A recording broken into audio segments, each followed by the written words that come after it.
Talking about here on my channel right now. It's all about Justin Baldoni and Blake Lively's. Lots to get into today, and I mean a lot, because this week quietly marks something that, if you've been following even half as closely as I have, feels both surreal and exhausting at the same time. It is officially the one-year anniversary of the Blake Lively vs. Justin Baldoni lawsuit, a legal saga that began as a whisper from the set of It Ends With Us and turned into a full-scale Hollywood proxy war involving power, money, reputation, online narratives, and frankly, a lot of people pretending this was ever just about workplace safety and not about who controls the story. 1 whole year. 12 months of filings, leaks, statements, denials, PR blitzes, digital pilo-ns, and enough legal billing hours to fund a small nation. And yet, here we are, still 5 months away from trial, still speculating whether they'll ever actually sit across from each other in a room and talk settlement, still watching the same characters repeat the same talking points, just with more polish and higher stakes. So today, we're going to unpack where things stand 1 year later, what both sides decided to say publicly on this anniversary, and why the statements themselves might matter more than anything that's actually happened in court so far. But that's not all, because while Hollywood drama keeps churning, the rest of the world doesn't stop spinning. We've also got major developments with the Kansas City Chiefs, who may or may not even deserve to keep that name anymore depending on how this stadium move plays out. We'll get into what the mayor of Kansas City had to say, why the governor of Missouri is furious, and why fans are feeling like they just got dumped in a relationship they didn't agree to end. We've got Christmas travel chaos, TSA warnings that feel almost satirical, the Winter Olympics creeping closer, Lindsey Vonn pulling off what can only be described as a "how are you even doing this" comeback, and then, looming over everything like a shadow you can't ignore, the latest Epstein file dump and the absolute gymnastics being performed to explain away what's in it. And all of that is happening while the Trump administration insists you should not believe what your eyes are telling you because apparently reality itself is now up for debate. All of that and more, right now, on Coravanta, before we jump into holiday travel and Olympic dreams. Though, let's sit for a moment with Blake Lively and Justin Baldoni, because this case has become something bigger than either of them individually. We've been covering this lawsuit from early on, back when most people thought it would either quietly settle or fizzle out into some vague creative differences narrative that Hollywood loves to deploy when things get uncomfortable. That didn't happen. Instead, the case metastasized. It grew legs, arms, an online following, and a cottage industry of commentary that spans lawyers, influencers, gossip channels, PR experts, and people who just really enjoy watching famous people fight. Right now, we're still about 5 months out from trial. That matters. There's still time for depositions to get uglier, for documents to surface, for sides to miscalculate. There's also a very real possibility that in the next several weeks, Blake Lively and Justin Baldoni could be forced into the same room, face-to-face, for settlement discussions. Whether that happens, whether it's productive, or whether it's just another performance meant to signal reasonableness to a judge remains to be seen. But the timing of these anniversary statements is not accidental. Anniversaries are symbolic, and both sides know that. So how are they doing 1 year later? Well, let's start with Blake Lively's camp, because they went first, and they went big. Her attorneys, Ezra Hudson and Mike Gottortal, released a joint statement marking the anniversary, and it reads exactly like what you would expect if you've been paying attention to how this case has been framed from day one. According to them, 1 year ago Blake Lively filed a complaint with the California Civil Rights Department to advocate for a safe workplace following experiences she and others allegedly had while working on It Ends With Us. Over the past year, they say, Blake has persevered against what they describe as a billionaire-financed attempt to bury her, her family, and her businesses through retaliatory lawsuits and an aggressive media and digital campaign. With those lawsuits now thrown out and her claim set for trial in May, the statement says, Miss Lively is more determined than ever to expose the systems that operate behind the scenes to silence and discredit women who speak up. If that's the only thing you heard about this case, if that was the first and last paragraph you ever read, you'd probably nod along and say, yeah, okay, that sounds righteous. That sounds like a woman standing up to power. That sounds like a narrative we've all been trained to recognize and, in many cases, support. And that's not an accident. This statement is crafted to land emotionally, not legally. It's about framing, not facts.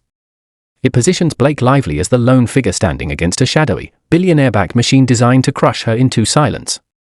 It implies that the very existence of opposing lawsuits proves retaliation rather than disagreement. It invites the audience to choose sides based on moral instinct rather than evidence. But here's the thing. The idea that Blake Lively is some powerless damsel being hunted by faceless elites collapses pretty quickly once you zoom out and look at the power dynamics involved. The only reason Baldoni's side even needs outside financial backing is because they're going up against Blake Lively and Ryan Reynolds, a couple whose combined influence in Hollywood, media, and public opinion is enormous. This is not an even fight. This is not David versus Goliath. If anything, it's Goliath versus another Goliath, and the public is being asked to pretend one of them is just a scrappy underdog with a cause. That doesn't mean Blake Lively is lying. It doesn't mean nothing happened on that set. It does mean that narratives matter, and the way this case has been sold to the public from day one has been extremely deliberate. The phrase billionaire-financed attempt is doing a lot of work in that statement. It's meant to conjure images of dark money and intimidation, without actually explaining why such financing exists in the first place. When you're fighting someone with more reach, more connections, and more cultural capital, you either match them or you lose. That's not conspiracy. That's reality. Now let's look at the response from Baldoni's side, because the contrast is striking. Speaking on behalf of Justin Baldoni, attorney Brian Friedman issued a statement that reads almost like it was written to be boring on purpose. My clients are deeply grateful for the support and kind words they've received over the past year, he said. Crack addict from Boston. We trust that the truth will ultimately prevail, and the care that so many have shown has been a meaningful source of strength during an incredibly challenging time. At the same time, we recognize that there are many other issues affecting the world that deserve even greater attention and compassion, particularly at this time of year. We hope the focus remains on supporting those who need it most and that we continue to look out for one another this holiday season. No bombast. No accusations. No declarations of systemic corruption. Just gratitude, patience, and a gentle attempt to redirect attention outward. This is classic defensive PR. It's designed to make the speaker seem reasonable, grounded, and uninterested in spectacle. It doesn't inflame. It doesn't escalate. And in some ways, that makes it more effective because it leaves the audience to fill in the gaps themselves. So there it is. That's where both sides are planting their flags at the 1-year mark. Blake Lively's team is doubling down on a narrative of persecution and moral crusade. Baldoni's team is projecting calm endurance and faith in the process. And online, predictably, things are anything but calm. The internet, as always, has chosen chaos. What's been fascinating to watch over the past year is not just how divided people are, but how differently informed they are depending on where they get their information. There's a content creator who's been relatively sympathetic to Baldoni's side, but also a lawyer who's been covering the case with what I describe as an attempt at objectivity, even if total neutrality is impossible.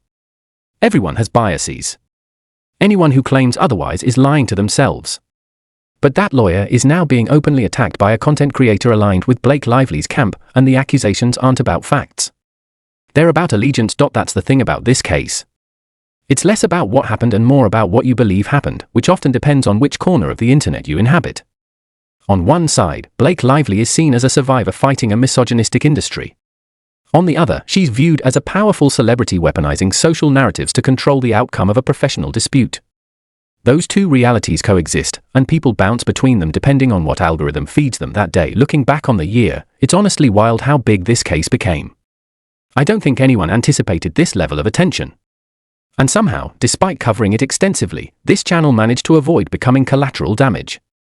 It feels like watching a 25-car pileup on the highway and realizing your car somehow threaded through without getting touched. We weren't subpoenaed. We weren't dragged into online witch hunts. We weren't turned into villains by either side. And that's rare in a story like this.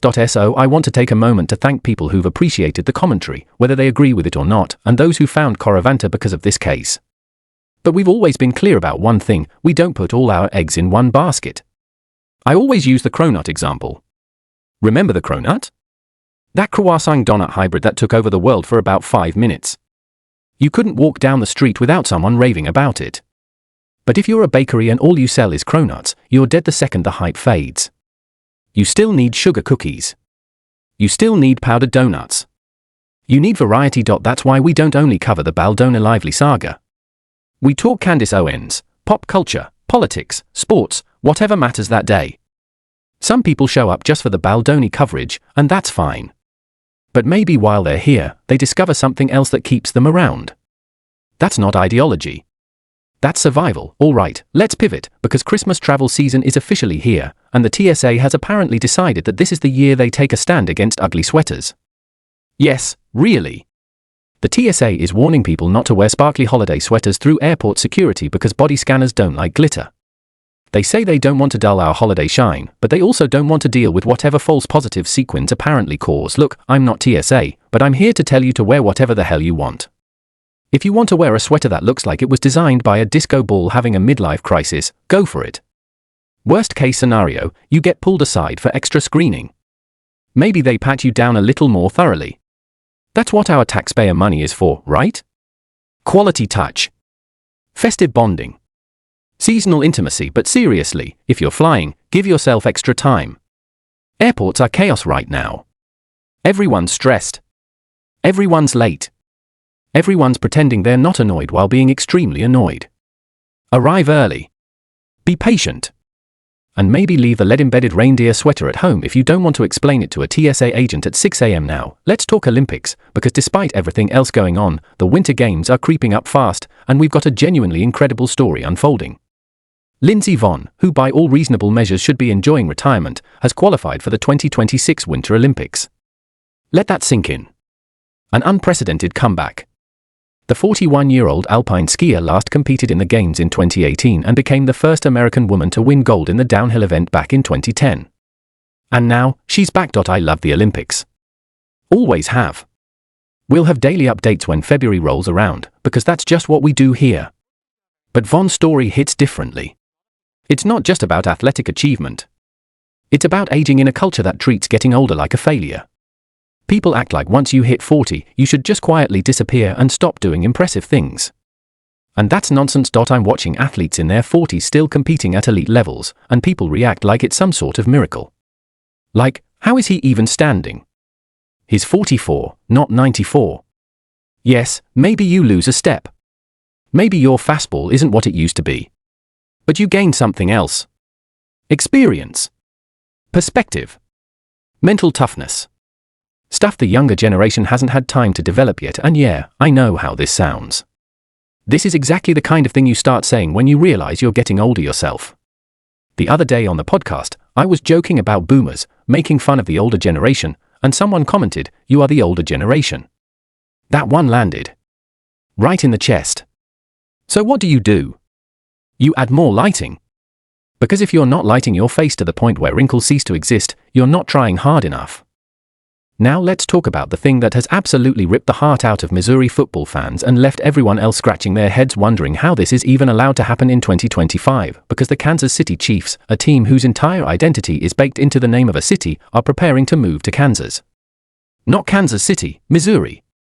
Kansas. Full stop. Different state. Different tax structure. Different political promises.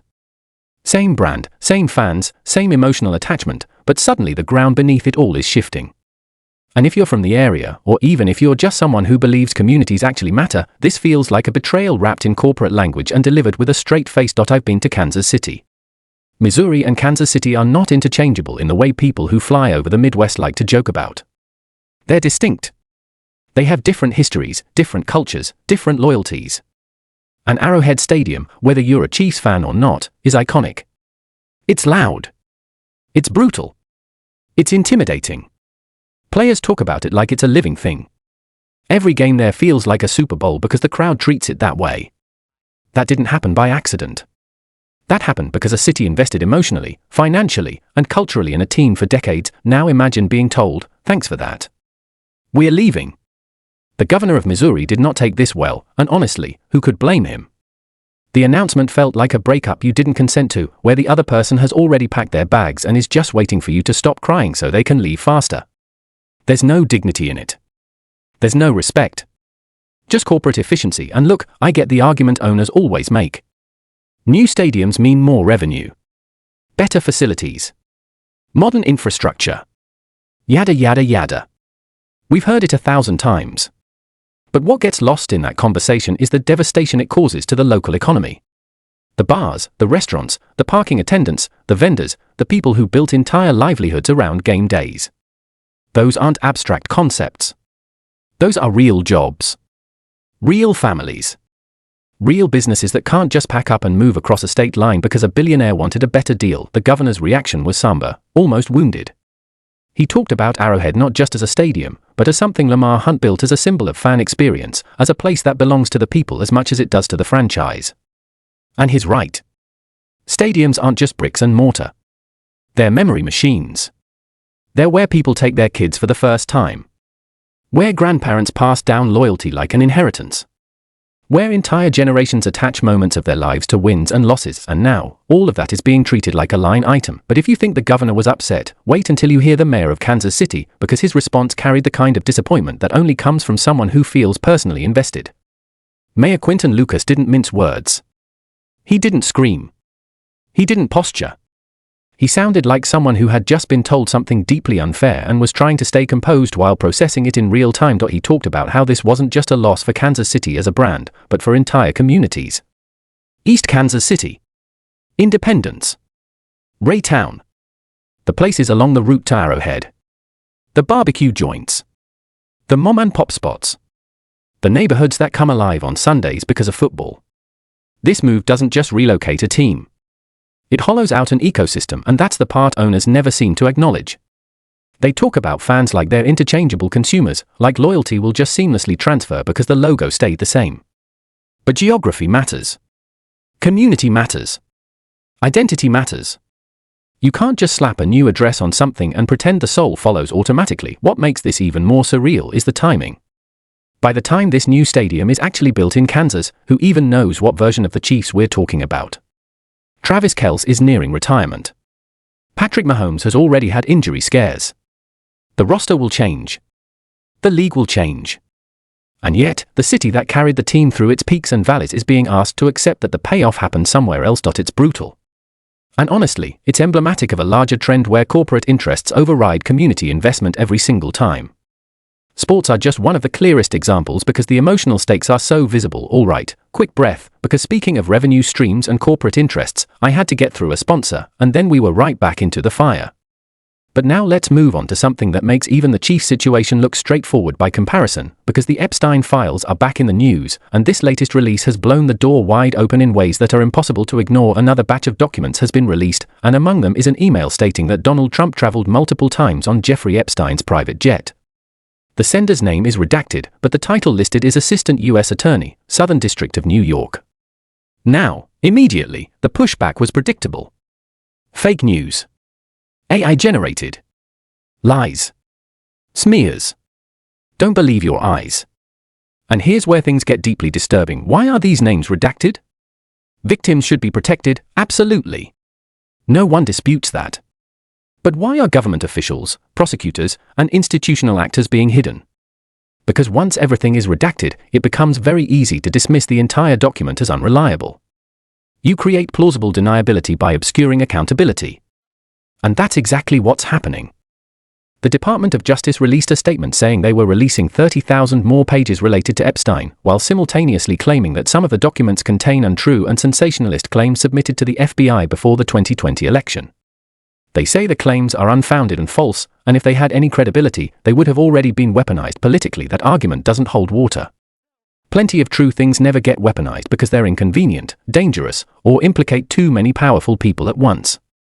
The idea that truth only exists if it's politically useful is absurd, and yet that's the standard being presented. And then there's Trump himself, claiming that the documents are AI-generated, that he was never on Epstein's plane, never at his island, and that strong laws need to be developed against AI. Don't believe your eyes, folks. That's the message. If you see something you don't like, it's fake. If it contradicts your narrative, it's artificial intelligence. Reality itself is negotiable. What's especially telling is how much effort went into stopping the release of these files in the first place. Republicans tried to vote it down. When that failed, thanks to people like Thomas Massie and Marjorie Taylor Greene joining Democrats, the strategy shifted.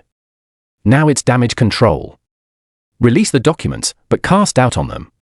Redact aggressively. Preemptively label them false. It's not transparency. It's theater, and thank God for independent journalists, because without them, none of this would see daylight. Ryan Grim, for example, has been doing phenomenal work. He explained how they were able to locate an indexed volume of documents that the DOJ had uploaded but not properly catalogued.